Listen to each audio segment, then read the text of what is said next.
Struktur teori akuntansi merupakan elemen-elemen yang saling berkaitan yang menjadi pedoman pengembangan dan penyusunan teknik-teknik akuntansi. Elemen itu digambarkan dalam hierarki sebagai berikut. Yang pertama, ada tujuan laporan keuangan. Yang kedua, postulat akuntansi dan konsep teoritis akuntansi. Yang ketiga, sifat dasar akuntansi. Dan yang keempat, ada standar akuntansi. Struktur teori akuntansi berisi elemen berikut.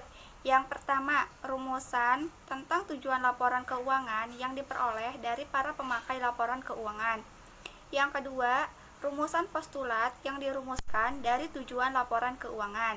Yang ketiga, konsep teoritis akuntansi yang berhubungan dengan asumsi-asumsi dan sifat-sifat akuntansi yang mengarah pada sifat dan jenis informasi yang disusun untuk kelompok atau pemakai tertentu. Yang keempat, rumusan prinsip akuntansi utama yang disebarkan pada postulat dan konsep teoritis yang menjelaskan sifat-sifat dan kualitas dasar akuntansi keuangan. Yang kelima, standar atau teknik akuntansi sebagai pedoman penyusunan laporan keuangan sesuai kebutuhan para pemakai. Berikutnya yaitu mengenai tujuan laporan keuangan. Tujuan laporan keuangan secara umum yaitu untuk menyediakan informasi mengenai posisi keuangan, kinerja, serta perubahan posisi keuangan yang bermanfaat bagi sejumlah pemakai dalam pengambilan keputusan ekonomi. Berikutnya yaitu sifat postulat akuntansi. Yang pertama, ada postulat akuntansi, yaitu pernyataan yang dapat membuktikan kebenarannya sendiri atau disebut sebagai aksiomana yang sudah diterima karena kesesuaiannya dengan tujuan laporan keuangan.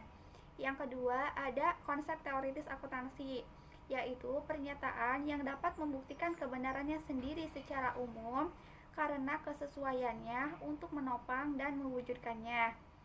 Yang ketiga, prinsip dasar akuntansi, yaitu prinsip atau sifat-sifat dasar akuntansi dan seluruh outputnya, termasuk laporan keuangan yang dijelaskan dari tujuan laporan keuangan, postulat akuntansi, dan konsep teoritis akuntansi.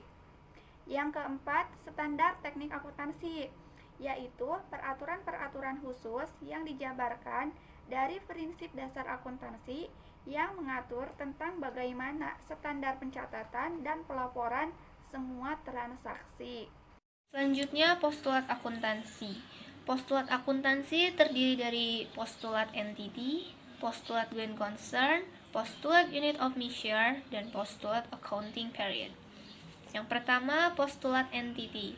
Akuntansi mencatat hasil kegiatan operasi dari suatu entity, lembaga, perusahaan yang terpisah dan dibedakan dari pemilik atau entitas lain. Yang kedua ada postulat going concern. Going concern disebut juga continuity. Postulat ini menganggap bahwa perusahaan akan terus melaksanakan operasinya sepanjang proses penyelesaian proyek, perjanjian, dan kegiatan yang sedang berlangsung. Yang ketiga ada postulat unit of measure. Postulat ini yang disebut juga monetary unit postulat menganggap bahwa setiap transaksi harus diukur dengan suatu alat ukur atau alat tukar yang seragam. Yang keempat ada postulat accounting period. Postulat ini menggambarkan bahwa walaupun akuntansi itu memegang postulat going concern, namun posisi keuangan, hasil usaha, dan perubahannya harus dilaporkan secara periodik atau kurun waktu tertentu, bisa per bulan, per semester, atau per tahun. Selanjutnya, konsep teoritis akuntansi.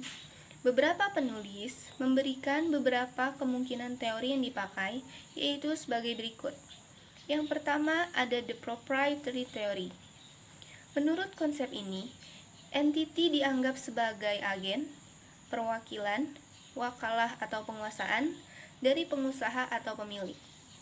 Oleh karena itu, pemilik merupakan pusat perhatian yang akan dilayani oleh informasi akuntansi yang digambarkan dalam pelaksanaan pencatatan akuntansi dan penyajian laporan keuangan. Yang kedua ada the entity theory. Menurut teori ini, entity dianggap sebagai sesuatu yang terpisah dan berbeda dari pihak yang menanamkan modal ke dalam perusahaan. Dan unit usaha itulah yang menjadi pusat perhatian dan menyajikan informasi yang harus dilayani, bukan pemilik. Yang ketiga ada the fund theory. Teori fund ini memusatkan perhatian pada harta. Dalam arti kata, menjadi fokus perhatiannya adalah penggunaan aset yang dibatasi. Keempat ada the enterprise theory. Dalam teori ini, pihak-pihak harus diperhatikan dalam penyajian informasi keuangannya. Akuntansi jangan hanya mementingkan informasi bagi pemilik entiti, tetapi juga pihak lainnya yang juga memberikan kontribusi langsung dan tidak langsung. Selanjutnya ada residual equity theory.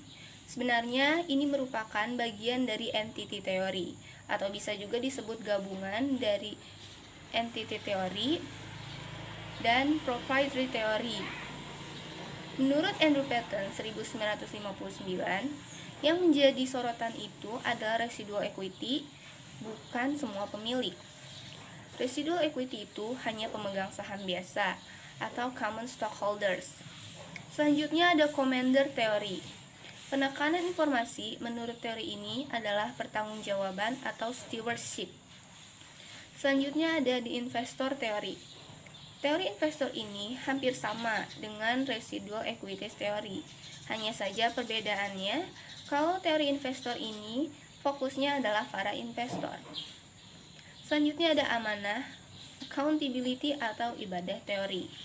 Teori ini beranggapan bahwa akuntansi atau laporan keuangan harus bisa memenuhi kebutuhan dalam menjelaskan kepada semua pihak bahwa entitas telah memenuhi atau sejauh mana memenuhi tanggung jawabnya. Selanjutnya, prinsip dasar akuntansi. Prinsip atau sifat-sifat yang mendasari akuntansi dan seluruh outputnya, termasuk laporan keuangan yang dijabarkan dari tujuan laporan keuangan, postulat akuntansi, dan konsep teoritis akuntansi yang merupakan sifat dan kualitas dasar dalam pengembangan standar, teknik atau prosedur akuntansi yang dipakai dalam menyusun laporan keuangan. Selanjutnya, prinsip dasar akuntansi. Prinsip dasar akuntansi terbagi menjadi 5. Yang pertama, prinsip biaya historis. Prinsip ini menghendaki digunakannya harga perolehan dalam mencatat aktiva, utang, modal, dan biaya. Yang kedua, prinsip pengakuan pendapatan, yaitu aliran masuk harta-harta yang timbul dari penyerahan barang atau jasa yang dilakukan oleh suatu unit usaha selama suatu periode tertentu. Yang ketiga, prinsip mempertemukan, yaitu mempertemukan biaya dengan pendapatan yang timbul karena biaya tersebut. Yang keempat, prinsip konsistensi. Ini agar laporan keuangan dapat dibandingkan dengan tahun-tahun sebelumnya. Maka metode dan prosedur yang digunakan dalam proses akuntansi harus diterapkan secara konsisten. Yang kelima, prinsip pengungkapan penuh. Menyajikan informasi yang lengkap dalam laporan keuangan. Selanjutnya, standar akuntansi. Peraturan-peraturan khusus yang dijabarkan dari prinsip dasar akuntansi yang mengatur tentang bagaimana standar perlakuan, pencatatan, dan perlaporan terhadap semua transaksi atau kejadian-kejadian. Teori akuntansi merupakan cabang ilmu akuntansi yang terdiri dari pernyataan sistematik tentang prinsip dan metodologi yang membedakan dengan praktik. Fungsi dari adanya teori akuntansi sebagai berikut. 1. Menjadi pegangan bagi lembaga penyusunan standar akuntansi dalam menyusun standarnya, memberikan dasar kerangka rujukan untuk menyelesaikan masalah, menentukan batas-batas dalam hal melakukan judgement dalam penyusunan laporan keuangan, meningkatkan pemahaman dan keyakinan pembaca laporan terhadap informasi yang disajikan, meningkatkan kualitas laporan keuangan. Sifat-sifat teori akuntansi. Teori akuntansi memiliki beberapa sifat antara lain: 1. Merupakan perangkat prinsip yang logis, saling terkait dan membentuk kerangka umum. 2. Berkaitan erat dengan penyusunan kebijakan dalam akuntansi. 3. Harus mencakup semua literatur akuntansi. 4. Harus dapat memberikan penjelasan tentang praktik akuntansi. 5. Harus dapat menjelaskan mengapa perusahaan lebih cenderung menggunakan metode LIFO daripada FIFO dalam menilai persediaannya. Teori dan pembuatan kebijakan akuntansi. Teori akuntansi berkaitan dengan penyusunan kebijaksanaan akuntansi. Teori bersama dengan faktor politik dan kondisi serta sistem ekonomi akan menentukan pembuatan kebijakan. Teori akuntansi dapat bermanfaat jika rumusan teori itu dapat dijadikan sebagai alat untuk meramalkan apa yang diharapkan mungkin terjadi di masa yang akan datang. Metode perumusan teori akuntansi. Dari berbagai pendapat dan praktik, Berkowi dan Godfrey mengemukakan dalam literatur dikenal beberapa metode berikut ini. 1.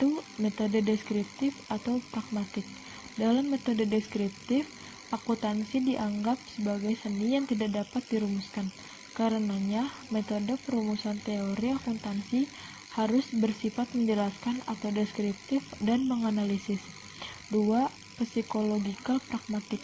Dalam psikological pragmatik dilakukan pengamatan mengenai reaksi dari pemakai laporan keuangan terhadap output akuntansi laporan keuangan yang disusun dari berbagai aturan, standar, prinsip, atau pedoman.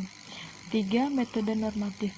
Dalam metode normatif, akuntansi dianggap sebagai norma peraturan yang harus diikuti, tidak peduli apakah berlaku atau dipraktikkan sekarang atau tidak. 4. Metode positif. Berdasarkan teori positif, dapat dirumuskan problem penelitian untuk mengamati perilaku atau fenomena yang tidak ada dalam teori. Pendekatan dalam perumusan teori akuntansi.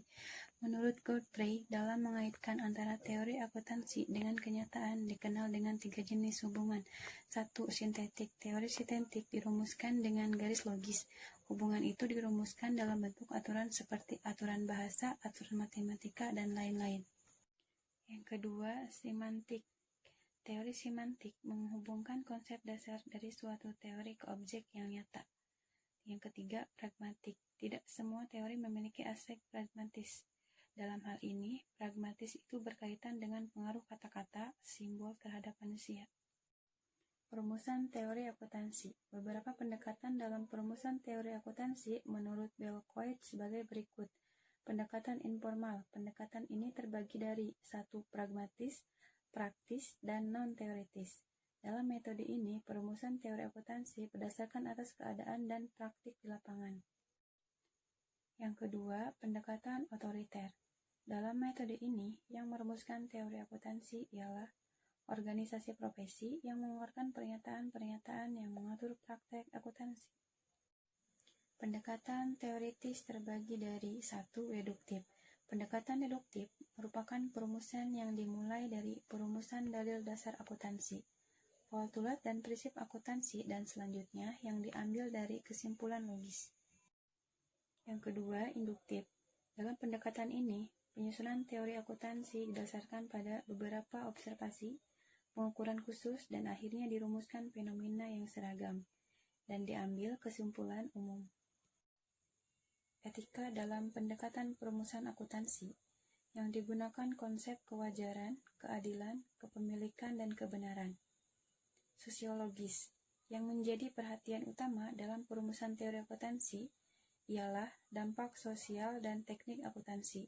Jadi, yang menjadi perhatian bukan pemakaian langsung, namun juga masyarakat secara keseluruhan.